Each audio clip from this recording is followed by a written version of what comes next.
Have you ever looked around your home and thought, why is everything so loud even when it's quiet? Maybe your house is full, but it just doesn't feel peaceful, and your calendar is packed, but you still feel like you're falling behind. You try to clean, to catch up, to organize, but it just never feels like enough. And I get it because that was me. If you're tired of the clutter, the pressure, the constant go, go, go, then this video is for you. I want to share how I slowly began decluttering every part of my life, my home, my habits, my headspace, and how everything changed.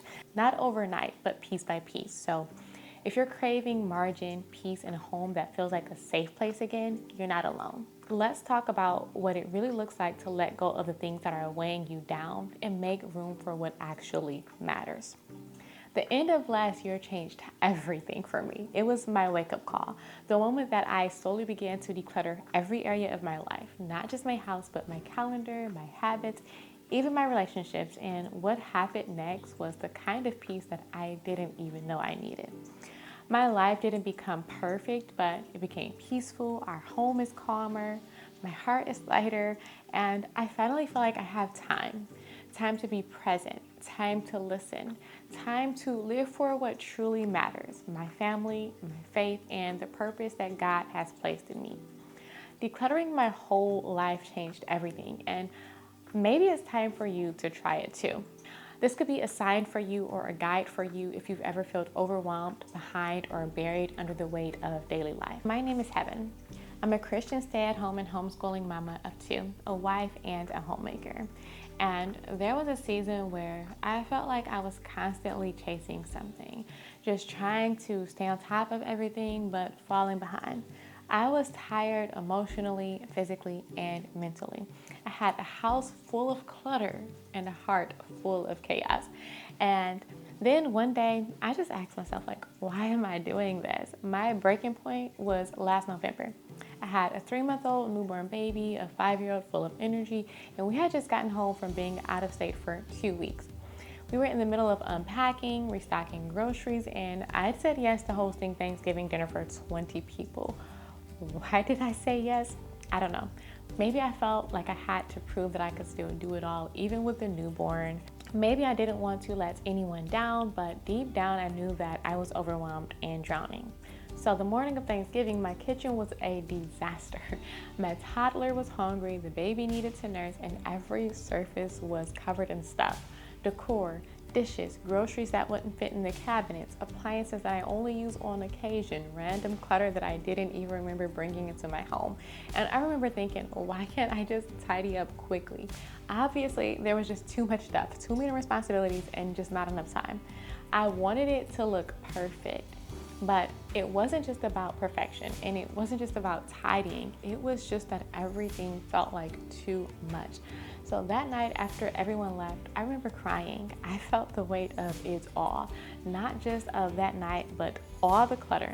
And I knew that something had to change. Looking back, I know the clutter didn't just happen overnight, and of course it wasn't gonna go away overnight. It slowly crept in over time, over years, a drawer full of stuff I didn't want to deal with, toys my son barely played with, clothes that didn't fit, extra dishes and items that I kept just in case. It was just everywhere, but it wasn't just physical clutter. My days were full of obligations, social events I didn't want to attend but felt pressured to anyway, group texts I didn't read anymore, mental lists a mile long, and guilt about everything that I just wasn't doing enough. And if I'm honest, a lot of it was stuff I allowed in. I said yes when I should have said no. I bought things thinking they would help me feel better, but I was truly just numbing with busyness, always busy. So I want you to look at your life, find your why. Where is your breaking point and where does it stop? What are you holding on to that's actually weighing you down?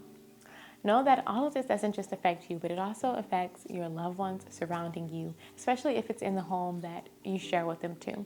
So I started with the obvious clutter, my home. I went room by room, shelf by shelf, and if it didn't serve my family, if it didn't bring us peace, it had to go. I kept what was useful, beautiful, and meaningful. I didn't declutter everything at once. I just started small. And I shared it here on my channel, one video at a time, one room, one drawer, then one cabinet. I gave myself permission to go slow, but to be intentionally honest with myself at every step. I used 3 piles: keep, donate, or toss. But the most important pile was the questions I had to ask myself. Do I use this? Do I love it? And is it serving our family in this season? In this season is important because we go through many different seasons.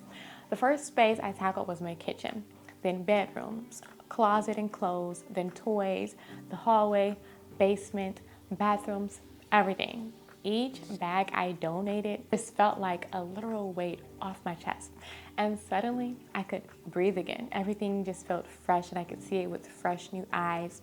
I wanted to spend more time in that space. Cleaning took half the time, and more importantly, I had more room for connection with my husband, my kids, and with God. It was never about perfection, but about intention. But I didn't stop there. I realized my schedule was just as cluttered. Too many yeses that led to burnout, too many notifications, distractions, noise. I also started decluttering my digital world, unsubscribing from emails, unfollowing accounts that served no benefit to me, that were unappealing, negative, loud, and turning off unnecessary notifications to my phone. I began deleting apps, saying no without guilt, waking up earlier just to sit with Jesus, and I replaced hustle with stillness in this busy, busy world. Basically, I started protecting my time more fiercely. Our time is one of our most valuable assets, worth much more than any material thing that we have. So I created simple rhythms for our family: slow mornings, intentional quiet time, time with God. I said no to events that didn't align with our values. I stopped overcommitting and just let myself embrace margin. And can I just say, it was uncomfortable at first. I was so used to being busy that rest felt guilty, but over time, rest became our lifestyle. It became a daily rhythm, and in the quiet, I found peace that my soul had been craving all along. There were even relationships I had to let go of, not out of bitterness, but out of obedience. I asked God to help me release what wasn't healthy and to heal what was hidden. Decluttering my heart meant forgiving old wounds, letting go of comparison, negativity, and ultimately just choosing peace over performance. And it was hard, but it was worth it. This journey wasn't just practical. It became deeply spiritual. I started asking, am I making space for what matters most? Am I stewarding this home and this life with intention? I believe that God calls us to live with open hearts and open hands, not just with stuff, but with our time, our energy. And I found so much peace in surrendering the pressure to be perfect and instead just asking, Lord, what do you want me to hold on to in this current season? Sometimes decluttering isn't just about removing clutter, but making room for what God wants to do in your heart and in your home and with your family. I want to be clear. I didn't become a minimalist overnight, and I am not perfect. In fact, I'm still going through this decluttering journey. But today our home is much more peaceful. Our days are slower. I spend more time present with my kids and less time cleaning up. We own less, we do less to manage, but we enjoy more. And I finally feel like I can breathe. I've even started helping other moms do the same because once you experience this kind of clarity, you just want others to feel it too. So if you're listening to this and you're feeling overwhelmed, here is what I want you to know. You don't have to do it all today. Just start with one drawer, one space, one shelf, one part of your schedule. Ask yourself, is this serving my family? And if it's not, release it. You do not need permission to create space in your home and heart. You can start now, and don't forget to declutter with grace.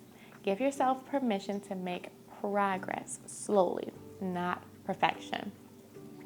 Recently here on my channel, I shared a 30 days to a peaceful home and heart challenge that pretty much just encourages you and walks you through decluttering all areas of your life in a 30-day span. It's the perfect start if you do not know where to begin. And I invite you to download it for free in the description box and go back to watch those videos where I walk through that with you. So I hope that the story gave you the encouragement to take the first step toward a simpler life. And I hope that this video was the push you needed toward a simpler, peaceful, intentional, and clutter-free life. To have more time with your family doing things that you love and just saying goodbye to overwhelm. If you are ready to start letting go emotionally, physically, mentally, and spiritually, like this video, subscribe to this channel, and join my newsletter list below. Let's embark on this journey of simple, intentional, and faith-filled living together. If you're on your own decluttering journey or thinking about starting one, I would love to hear about it. Leave a comment below and tell me where you are in your journey versus where you want to be.